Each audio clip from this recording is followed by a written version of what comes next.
Gacha gamers. We are the most deranged, delusional, degenerate group of anime fans you will ever see. With a crippling gambling addiction we will justify for the thighs. In fact, for the justice of seeing cute anime girls, Gacha gamers in Korea literally exposed and took down a corrupt government agency, ending in multiple department heads stepping down, criminal charges being pressed, and an entire government branch being overhauled. All because Gacha gamers wanted to see their cute and funny girls. Blue Archive, a Korean gacha game known for its gorgeous art style, fantastic music, and base developers. 그 밖에도 올해는 아루 사장님 같은 여친이 생겼으면 좋겠습니다. The general premise of the game is that you are the sensei, or teacher of these female students, many of whom have been taken advantage of or harmed by corrupt adults in the world, and you, as their teacher, step up to protect them as the responsible adult.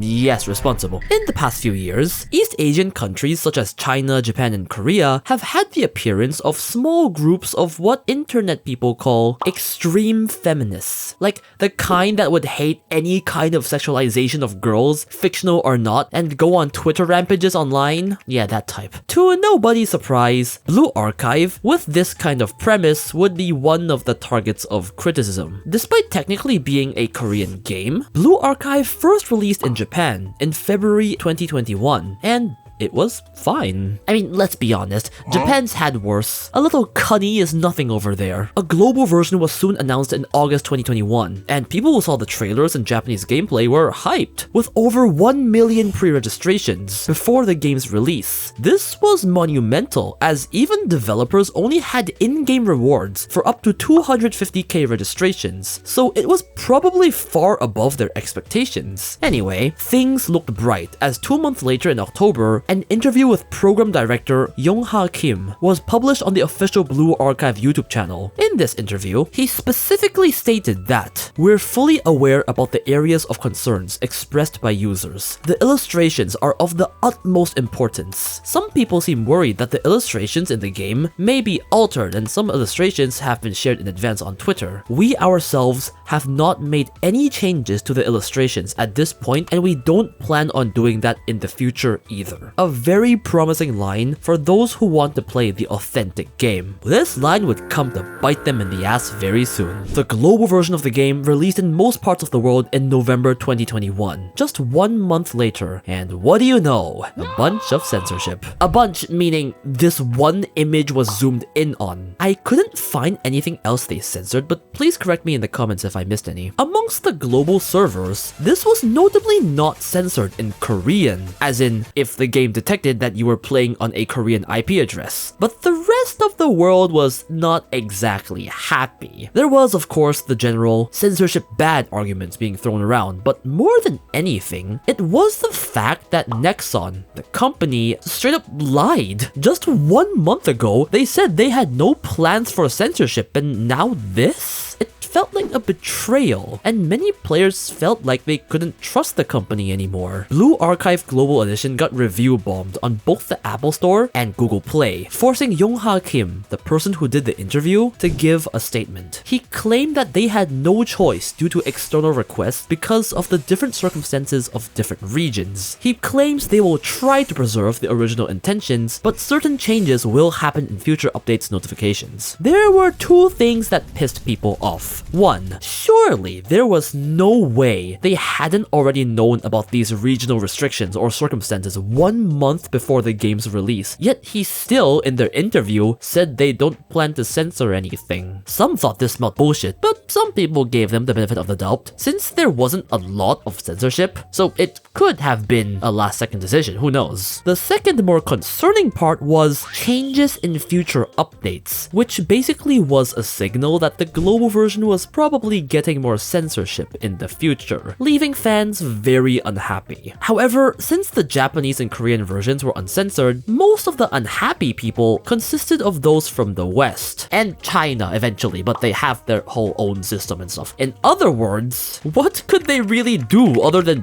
bitch online? Despite the backlash, the game proceeded to run as usual in the next year, until a sudden change in Korea in October 2022 caused an uprising. In most countries, we have some sort of age rating system for games to determine above what age they are appropriate for. Some you may know are ESRB in America, PEGI in Europe, and CERO in Japan. These are normally independent or semi-private entities, but in Korea, they have the Gaming Rating and Administration Committee, or GRAC for short, which is run by the government. In other words, the government basically has legal authority to decide what they want to do with games. They deem your game inappropriate, M rating it is. Your game is offensive, boom, get banned. They can just do that. And in October 2022, they pulled the trigger. Blue Archive was suddenly re-reviewed, most likely due to reports of the sexual depiction of some characters from online communities, or Twitter ragers, I would guess. Even though the game hadn't had any recent big updates or changes, GRAC suddenly decided that Blue Archive, alongside FGO, was actually 18+ rather than the original 15+. This pissed the Korean fans off. This rating meant that technically, teens who were enjoying the game would no longer be able to play, cutting off a portion of the game's fan base. But what's worse is how advertising for the game would become much more limited, as you can't exactly advertise 18+ products everywhere. What made everyone extra mad was how targeted this move felt. Korean weebs felt that GRAC was deliberately targeting anime-styled games to censor them for baseless reasons. The official reason given for an 18+ rating was nudity-related content, which is kinda BS because the game doesn't have explicit nudity, and normally it would take a lot more, such as full-on intercourse, to trigger an 18+ rating. Nexon, the company behind the game, then decided for a compromise solution. They would have two versions of Blue Archive. The original uncensored one, which would be 18+, and a censored version that would stay 15+. Although I kind of sympathize with the company at this stage, fans were still angry as it felt like the company was surrendering and the government was just doing what it wanted to. In response to this, Blue Archive fans, enraged, started a National Assembly e-petition demanding abolition of Korea's mandatory game pre-review system, which quickly garnered over 39k signatures. However, you know that online petitions,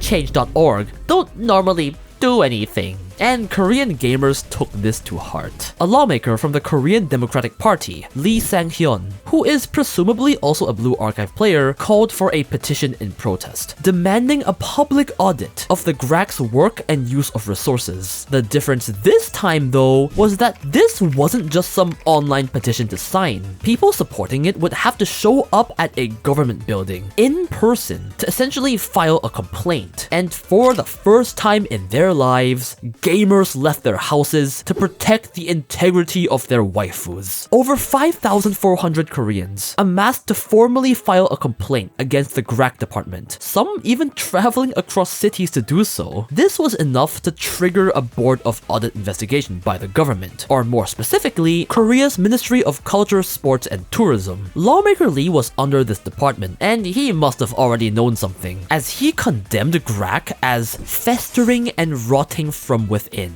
He was also the one overseeing the audit, and boy did he hit a bullseye. What they found was astounding. The investigation was done in mid-2023, with the audit report released in June 2023. It was found that approximately 700 million won, or about 500k USD of taxpayer money, was unaccounted for. Yup, embezzled taxpayer money. Where this money went? Bitcoin mining. In some of their projects, it was also found that even though payments were made, the contracted work was never actually done, and false documentation was submitted to justify the spendings, meaning in reality, even more money mysteriously disappeared. All of these findings were enough for the ministry to call this a structural misconduct, and an intentional one at that. The fallout was swift. Not even a month later, it was announced that the entire GRAC department would be getting a full rehaul. 3 of the department heads, abruptly resigned amongst the incident. Although let's be honest, we know why. The Korean government stated that it would replace GRAC's leadership, press criminal charges against those responsible, and attempt to recover the missing funds. Meanwhile, on the Blue Archive side, GRAC continued to insist that despite all of this, their 18+ rating given to the game was fair and that they had received many citizen complaints. However, by that time, the entire agency's reputation was below dirt water. And eventually, for the first time in history, gamers won, and the decision got reversed, leaving Blue Archive with the 15+ rating it had in the beginning in Korea. On the global side of things, Nixon decided to stick with the two-version solution, an uncensored and censored version, where the specific age limitations depends on the country. But either way, people could just play uncensored if they wanted to, and most people were okay with it. And then there's Japan. They never dealt with any censorship problems. If anything, Blue Archive is being plastered all over billboards in the street. And on my Japanese app store, the game is still 12+. Japan really is just Japan, huh? The story of Blue Archive and GRAC is one that sounds right out of a movie. But I think, as some people have pointed out, the whole premise of Blue Archive is you, their teacher, a responsible adult protecting your students from the evil adults of the world. So very ironically, this real-life story straight up sounds like a story in Blue Archive. Though technically a happy ending, to my knowledge, up till this very day, nobody was actually arrested for what happened at GRAC, despite the government previously stating intent to press criminal charges. Well, at least the Gacha players are happy. Blue Archive fans are sometimes seen as this weird group of people online playing this weird gacha game, but when you look at what they've achieved, god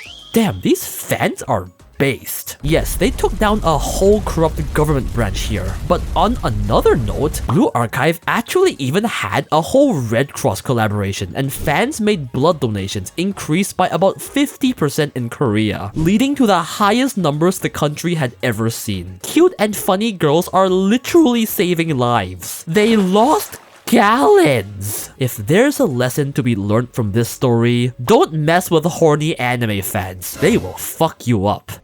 Special thanks to Vicente Pagani and all my other patrons and members for supporting the channel.